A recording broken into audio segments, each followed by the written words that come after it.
চা খায় আবার চলে আসে নদী পার হয় এই পাশে, তাই না? ওই জন্য সাধু হবার কথা কেউ বলে না, খালি ডাক্তার হবে, ইঞ্জিনিয়ার হবে, হ্যাঁ হ্যাঁ, কোটি কোটি টাকা আনবে, ব্যবসায়ী হবে, হ্যাঁ বাবু আমার পাইলট হবে। কত আশা, কেউ কোনোদিন আশা করে না আমার ছেলেটা সাধু হবে। কোন পরিবারে কোন কালে কোন দিন যদি একটা সাধু জন্ম নেয়, ওই সাধুটার কারণে 14 পুরুষ উদ্ধার।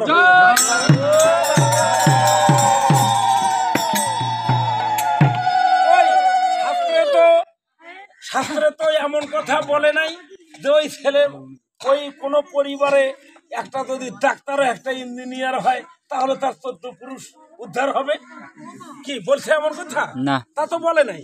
এখানে বললেন কালক্রমে কোনো দিন কোনো কালে কোনো পরিবারে যদি একটা যদি সন্তান সাধু হয়, কৃষ্ণ ভক্তি যদি পরায়ণ হয়, তাহলে ওর কারণে ওর 14 পুরুষ, ওর গ্রামবাসী সবাই কি হবে?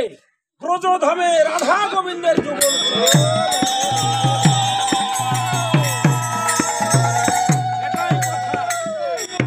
তাহলে সেই কামনা বাধিত হবে অন্তরে। ও রাধে, তুই তো এমন কথা বলে গেলি, হ্যাঁ, না পোড়াইও রাধা অঙ্গ, না ভাসাইও জলে, মরিলে বাঁধিয়ে রেখো তমালেরই ডালে। কেন? তমাল কালো, কৃষ্ণ কালো, তাই তো ভালোবাসি, তামাল ডালে বসে বধুয়া বাজাই তো বাসি। আমি সেই জন্য যদি আমি মারা যাই, আমার এই দেহখানা ওই তামালের ডালের সঙ্গে বেঁধে রাখবি।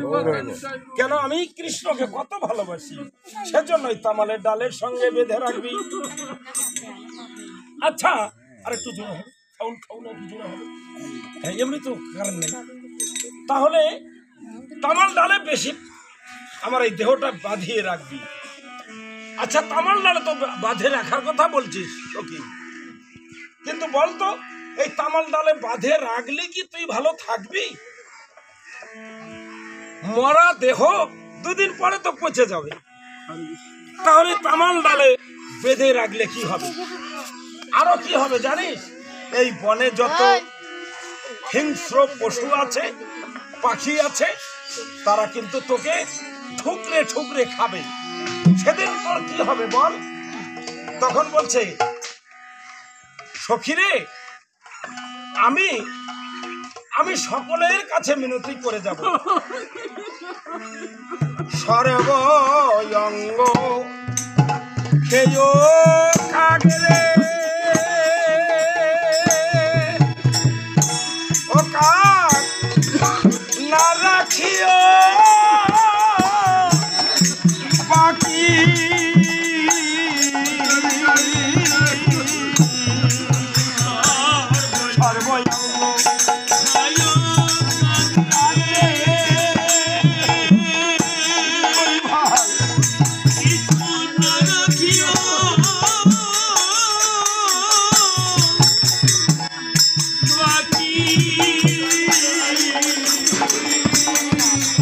এই যে সর্বঙ্গ অঙ্গ খেয় কাগরে,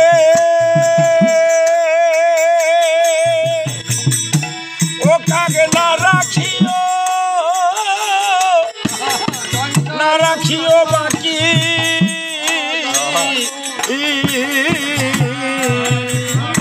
সর্বঙ্গ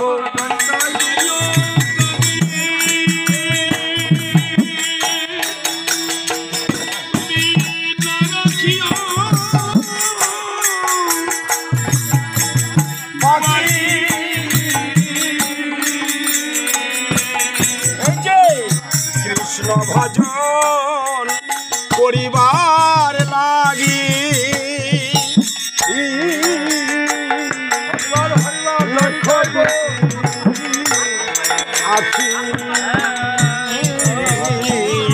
এগুলোই তুলতে হবে।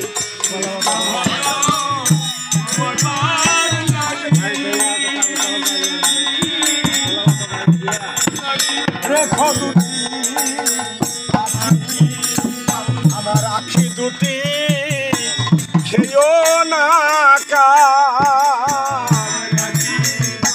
আরেকটু জোরে। আমার আখি দুটি খেয়েও না